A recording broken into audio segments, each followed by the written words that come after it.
Tired of Clockify chaos and ready to hand over some control? Let's dive right into how to assign admin roles in Clockify, so your team can help manage the platform efficiently. First, make sure you're logged in as the owner or an existing admin, as you'll need those permissions to make these changes. Navigate to the admin settings, usually found in the sidebar or top navigation, depending on your Clockify view. Once you're in the admin panel, click on the Users tab. This will display a list of all the employees in your Clockify workspace. Find the employee you want to promote to admin.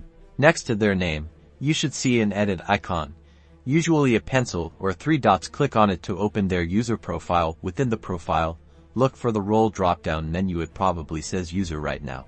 Click on the role drop-down and select admin from the options. This instantly elevates their permissions. Finally, and this is crucial, make sure you click the Save or Update button to apply the changes. If you don't save, their role will revert to user, and all your hard work will be for nothing. And that's it. You've successfully assigned an admin role in Clockify. This new admin can now help manage users, projects, and settings, making your workflow smoother and more efficient. Now your team can start tracking time like pros.